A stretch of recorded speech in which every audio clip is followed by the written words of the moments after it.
আসসালামু আলাইকুম রহমতুল্লাহি ওবরকাতুহু। সম্মানিত দর্শক, ভারতে শেখ হাসিনা কেমন আছেন?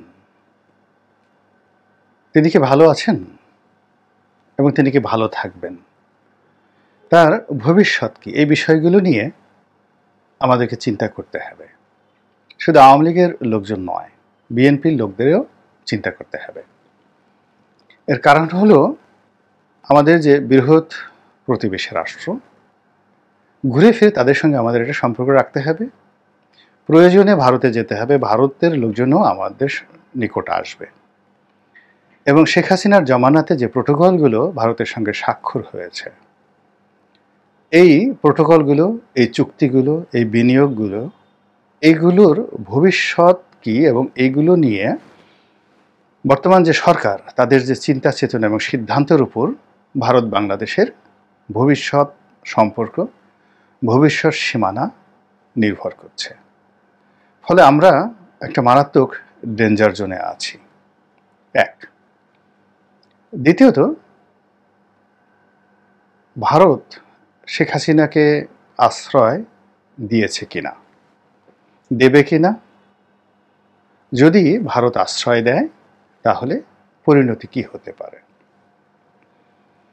আমি অনেকবার বলেছি যে শেখ হাসিনাকে ব্যবহার করা হচ্ছে এবং শেখ হাসিনা ব্যবহৃত হচ্ছেন, এবং ভারতের সঙ্গে তার যে ধরনের সম্পর্ক রাখা দরকার, তিনি ঠিক সেই সম্পর্কটি রাখতে পারেননি। তিনি বারবার ভারত দ্বারা অপমানিত হয়েছেন। অপমানিত হয়ে তিনি ঘুরে দাঁড়াতে চেষ্টা করেননি। তিনি যদি ঠিক 2015 সন থেকে চীনের সঙ্গে একটা ঐতিহাসিক সম্পর্ক স্থাপন করে ফেলতে পারতেন, তাহলে আজকের এই যে পরিণতি, এটি তাকে ভোগ করতে হতো না। চীন যেভাবে ওন করে, যেমন দেখুন চীন শ্রীলঙ্কাকে ওন করছে, ফলে রাজাপাকসে পরিবার আবার রাজনীতিতে ফিরে এসেছে এবং সামনে যে প্রেসিডেন্ট নির্বাচন হবে সেখানে সেই রাজাপাকসে পরিবার আবার নতুন করে পুনর্বাসিত হতে যাচ্ছে। তারা পালিয়ে গেছে বটে, কিন্তু ক্ষমতাটা রাজাপাকসের যে দল তাদের হাতেই ছিল। এই হলো বাস্তবতা। এভাবে চীনের নতুন যে উপনিবেশগুলো রয়েছে আফ্রিকাতে, এশিয়াতে, সব ক্ষেত্রেই তারা কিন্তু তাদের যে নীতি অত্যন্ত স্ট্রংলি তারা সেটা বাস্তবায়ন করে যাচ্ছে। আপনি উত্তর কোরিয়ার কথাই চিন্তা করুন। উত্তর কোরিয়াকে কিন্তু চীনই বাঁচিয়ে রেখেছে। সারা দুনিয়া চেষ্টা করেও উত্তর কোরিয়া একটা পশম ছিঁড়তে পারছে না। রাশিয়ার সঙ্গে চীনের যে সম্পর্ক, আবার এখন এই সময়টিতে সৌদি আরব যেভাবে মার্কিন যুক্তরাষ্ট্রকে উঠাচ্ছে বসাচ্ছে, তার পিছনে চীনের একটা মদত রয়েছে। একইভাবে ইরানের সঙ্গে চীনের যে সম্পর্ক, এই বিষয়গুলো শেখ হাসিনা বিশ্লেষণ করতে পারেননি, সিদ্ধান্ত নিতে পারেননি। আর সিদ্ধান্ত নিতে না পারার কারণে এইবার ক্ষমতায় এসে তিনি যখন চীনে গেলেন এবং সেখান থেকে তিনি অপমানিত, লাঞ্ছিত হয়ে শূন্য হাতে বাংলাদেশে ফিরে আসলেন এবং ফিরে আসার পর যে সংবাদ সম্মেলন করলেন, সেখান থেকেই তার পতন শুরু হয়ে গেল। আল্লাহ রাব্বুল আলামিন কিন্তু তাকে ইঙ্গিত দিয়েছিলেন যে তোমার পতন সন্নিকটে। এটা তিনি বেইজিংয়ে বসে অনুধাবন করতে পারেননি। এবং তার আগে যখন একটার পর একটা বেনজির কাণ্ড ঘটল, ছাগল কাণ্ড ঘটল, আসাদ কাণ্ড ঘটল, এটাও কিন্তু তার জন্য একটা ইঙ্গিত ছিল। হোয়েন ব্যাড ডেজ কাম, খারাপ একটা সময় আসে, তার কিছু ইঙ্গিত আল্লাহ রাব্বুল আলামিন দিয়ে দেন। তো যা হোক, যেটা বলছিলাম সেটি হলো শেখ হাসিনা সেই জিনিসটি বুঝতে না পেরে তিনি একবার দিল্লিমুখী হয়েছেন, একবার আমেরিকার সাথে বন্ধুত্ব করার চেষ্টা করেছেন, লবি নিয়োগ করেছেন, আবার চীনের দিকে ঘোরাফেরার চেষ্টা করেছেন। আর এর দিকে তিনি যে চোরটা তৈরি করেছিলেন, বদমাশ তৈরি করে ফেলেছিলেন, সেই বদমাশগুলো বাংলাদেশ ব্যাংক থেকে শুরু করে দেশীয় অর্থনীতিকে বিভিন্নভাবে ছিদ্র করে পুরো একেবারে ঝাঁঝরা করে ফেলেছিল। ফলে গণভবনে তার যে অবস্থানটা আসলে শেষ মুহূর্তে জাহান্নাম হয়ে পড়েছিল শেষের কয়েক মাস, মানে বিশেষ করে এই ডামি নির্বাচনের পর গত 7 মাসে। তো যেটা বলছিলাম, এখন তিনি দিল্লিতে গিয়েছেন। এই দিল্লিতে যাওয়ার পেছনে অনেকগুলো কারণ আছে। তিনি বাংলাদেশ থেকে প্রথমে হেলিকপ্টারে করে কোথায় গিয়েছেন? ঢাকা এয়ারপোর্টে, না আগরতলাতে, না কলকাতাতে, না দিল্লিতে? এখনও অমীমাংসিত। খবর বেরোচ্ছে যে তিনি প্রথমে এমন একটি জায়গাতে গিয়েছেন হেলিকপ্টারে, এবং সেখান থেকে তাকে বিমানে করে, প্লেনে করে তাকে দিল্লিতে নেওয়া হয়েছে। আবার দিল্লিতে নেওয়ার আগে দিল্লির কর্তৃপক্ষ যথেষ্ট সময় নিয়েছে তাকে তৃতীয় কোনো দেশে পাঠিয়ে দেওয়ার জন্য, এবং এখনো পর্যন্ত দিল্লি সেই চেষ্টা করে যাচ্ছে তাকে ইংল্যান্ডে বা অন্য কোনো দেশে পাঠানোর জন্য। কিন্তু আজকের এই দিনটি পর্যন্ত শেখ হাসিনার জন্য কোনো সুসংবাদ নেই যে তিনি তৃতীয় কোনো দেশে স্থায়ীভাবে থাকবেন বাকি জীবন পরিবার পরিজনকে নিয়ে। তারা তাকে রাজনৈতিক আশ্রয় দেবে, অথবা ভারত তাকে রাজনৈতিকভাবে আশ্রয় দেবে, প্রোটেকশন দেবে, এবং তার চলাফেরার স্বাধীনতা এবং রাজনীতি করার স্বাধীনতা তাকে দেবে। যেভাবে ইংল্যান্ডে তারেক রহমান সাহেব আশ্রয় পেয়েছেন, ঠিক এরকম আশ্রয় ইংল্যান্ডে তো তিনি পাচ্ছেন না। ভারত তাকে এরকম সুযোগ দেবে যে তিনি ওখানে বসে স্কাইপিতে বাংলাদেশে বসে আওয়ামী লীগের লোকদের সাথে কথা বলবেন, এই সুযোগ তাকে ভারত দেবে। এটা বলতে গেলে অসম্ভব একটি বিষয়। কারণ কি? কারণটা হলো শেখ হাসিনার বিরুদ্ধে যে কাজগুলো ঠিক 2001 থেকে 2006 সনের বিএনপি সরকার করেছে, বা যে বিষয়গুলো ওই সময়টাতে যে অপরাধগুলো সংগঠিত হয়েছে, সেই অপরাধগুলো যেমন 10 ট্রাক অস্ত্র মামলা বলেন, 21শে আগস্টের গ্রেনেড হামলা বলেন, এই বিষয়গুলো যদি তিনি আন্তর্জাতিক আদালতে নিয়ে যেতেন, তাহলে তারেক রহমান সাহেবের ইংল্যান্ডে আশ্রয় পাওয়াটা কঠিন হয়ে যেত। তো তিনি যে ভুলগুলো করেছেন বা যে কাজগুলো করেননি, হয়তো তার হাতে ওইরকম বিএনপির বিরুদ্ধে তথ্য এবং উপাত্ত ছিল না, বা এই চিন্তাও তার মাথায় আসেনি। কিন্তু তার অত্যাচার এবং তার জুলুমে 2009 থেকে এখন পর্যন্ত মানুষের যে মন এবং মস্তিষ্কে নিত্য নতুন তথ্য উপাত্ত এমনভাবে যুক্ত হয়েছে, ফলে শেখ হাসিনার রেজিমের যত বিষ বাষ্প রয়েছে, যেমন 75-এর 15 আগস্টের যে মহা দুর্যোগ, দুঃখজনক ঘটনা যারা ঘটিয়েছে, তারা খুব সহজ সরল কষায়ের মতো চিন্তা করেছে যে বঙ্গবন্ধু এবং তার পরিবারকে যদি মেরে ফেলি, এই পরিবারের রক্ত যেখানে যেখানে আছে খুঁজে খুঁজে সব শেখ মারো, তাহলেই বাংলাদেশে আওয়ামী লীগের রাজনীতি শেষ হয়ে যাবে। কিন্তু এইবারে যারা আন্দোলনকারী, তারা চিন্তা করেছে যে না, কাউকে শারীরিকভাবে মেরে তার আদর্শ নষ্ট করা যায় না। কাউকে জীবিত রেখে তার আদর্শের বিপরীতে অন্য একটি আদর্শ যদি তৈরি করা যায়, এবং সেটা কিভাবে করা যায়, তা তারা ইটালির ফ্যাসিজম এবং জার্মানির নাৎসিইজম বা নাৎসিবাদ, এই দুটো অত্যন্ত জনপ্রিয় রাজনৈতিক মতাদর্শ, যেটি ইটালিতে এতটা জনপ্রিয় হয়েছিল, জুলিয়াস সিজারও এতটা জনপ্রিয় হননি যেটা বেনিতো মুসোলিনি হয়েছিলেন, এই ফ্যাসিবাদের কারণে। আবার হিটলারের যে নাৎসিবাদ, এই নাৎসিবাদটি দ্বিতীয় বিশ্বযুদ্ধের আগ পর্যন্ত সময়ে এতটা জনপ্রিয়তা পেয়েছিল যে আজকের জার্মানি, তার আগের যে ইতিহাস, এটাকে বলা হয়তো প্রুশিয়া। প্রুশিয়ার আগে এটি ছিল অস্ট্রো হাঙ্গেরিয়ান ডাইনেস্টি। কোনো যুগেই রাইন নদীর তীরের এই ভূখণ্ডটিতে কোনো রাজনৈতিক মতাদর্শ এত জনপ্রিয়তা পায়নি নাৎসিবাদের মতো করে।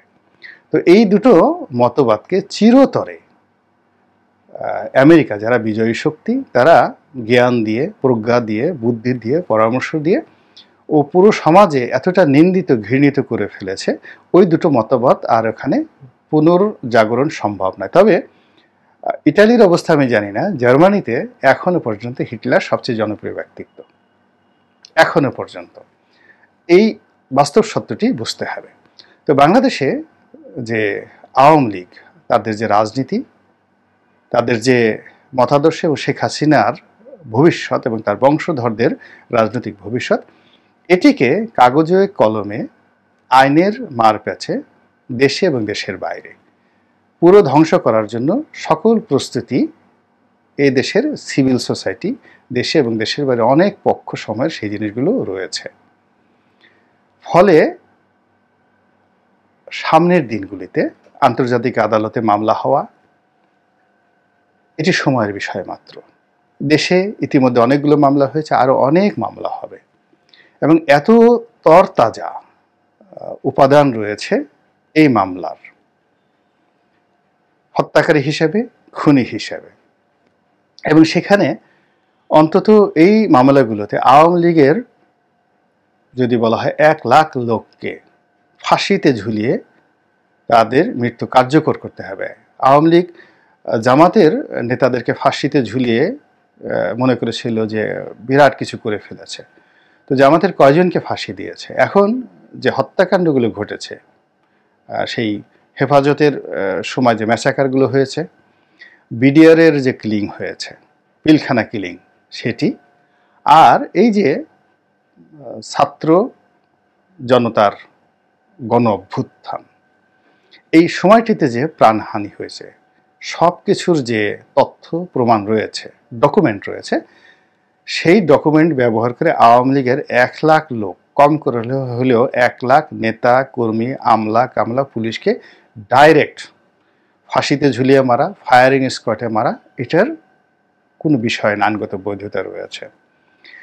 এবং এই জিনিসগুলো নিয়ে দেশে এবং দেশের বাইরে যত বেশি এটা প্রচার হবে, এই বিচার চলবে, ভারত সারা দুনিয়াতে তত বেশি নিন্দিত হতে থাকবে। এবং তারা শেখ হাসিনাকে আশ্রয় দিয়েছে, প্রশ্রয় দিয়েছে এবং তার মাধ্যমে 3টি নির্বাচন এবং বাংলাদেশে এরকম জেনোসাইড তারা চালিয়েছে।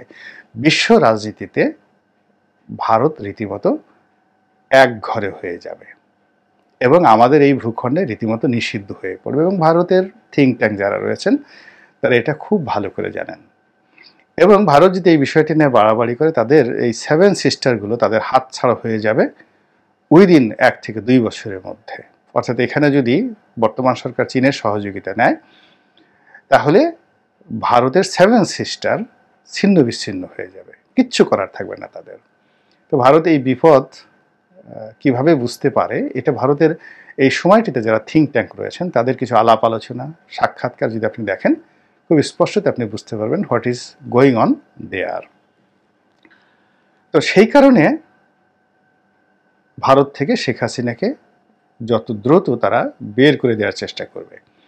কিন্তু সেটি যদি তারা না পারে, অর্থাৎ তাকে গ্রহণ করার যদি তারা না করতো, এটি ভারত নিন্দিত হতো সারা দুনিয়াতে।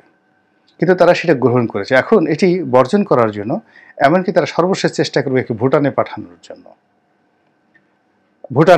জন্য, কিংবা তারা চেষ্টা করবে যে তাদের যে দ্বীপপুঞ্জগুলো রয়েছে, যেমন নেপোলিয়ন বোনাপার্টকে পুনর্বার করা হয়েছিল, তাকে পাঠানো হয়েছিল সেন্ট হেলেনা দ্বীপে, এরকম তাদের যে দ্বীপগুলো রয়েছে সেখানে শেখ হাসিনাকে পাঠানোর চেষ্টা করা হবে। তাকে গ্রেপ্তার দেখানো হতে পারে, তাকে সেখানে বিচারের মুখোমুখি করা হতে পারে, একেবারে সর্বোচ্চ ভালো যে জিনিসগুলো, অথবা তাকে বাংলাদেশে ফেরত পাঠাতে হবে, আন্তর্জাতিক আদালতে তুলে দিতে হবে। এই দুটোই ভারতের জন্য ভীষণ রকম অস্বস্তিকর এবং ভারতের অভ্যন্তরীণ রাজনীতিতেও বিভেদ, বিসংবাদ, এমনকি দাঙ্গা হাঙ্গামা লেগে যেতে পারে, হিন্দু মুসলিম দাঙ্গা লেগে যেতে পারে শেখ হাসিনাকে নিয়ে। সেই ক্ষেত্রে যা হয় সেটা হলো স্লো পয়জনিং, ধীরে ধীরে ধীরে ধীরে বিষ দিয়ে খুব অল্প সময়ের মধ্যে, যেহেতু সে এইজেড, তো তাকে একেবারে আইসিইউতে পাঠিয়ে দেওয়া, ইনঅ্যাক্টিভ করা, গ্লোবাল মিডিয়াতে তার অসুখগুলো দেখানো, তারপরে একটা সময় তাকে মৃত্যু ঘোষণা করা, এটাও রাজনীতির ময়দানে একটা দুটো নয়, শত শত হাজার হাজার ঘটনা যুগে যুগে কিন্তু ঘটে আসছে। আফ্রিকাতে ঘটেছে, ইউরোপে ঘটেছে, আমেরিকাতে ঘটেছে, ভারতে ঘটেছে। অনেক রাজনৈতিক ব্যক্তিত্বকে হত্যা করা যায়নি। শিবাজির বিরুদ্ধে প্রায় 20 বছর সম্রাট আওরঙ্গজেব যুদ্ধ করেছেন, কিন্তু তাকে গ্রেপ্তার করার পর তাকে মারা যায়নি। এর কারণ হলো তিনি তখন হিন্দু জনগোষ্ঠীর মধ্যে অবতার বা দেবতা হিসেবে প্রতিষ্ঠিত হয়ে গেছেন। তো আওরঙ্গজেব যদি তাকে মেরে ফেলতেন, সমস্ত ভারতবর্ষের স্থিতিশীলতা বিনষ্ট হয়ে যেত। ফলে তাকে জেলখানাতে রাখতে হয়েছে এবং সুযোগ বুঝে তিনি সেখান থেকে আবার পালিয়ে গেছেন। এরকম আরও অনেক ঘটনা। ইন্দিরা গান্ধী অনেকে মেরে ফেলতে চেয়েছিলেন তাদের নিজের দেশে। তিনি রাম জেঠমালানিকে মেরে ফেলতে চেয়েছিলেন, কিন্তু তিনি পারেননি। শি কুড নট, তিনি পারেননি।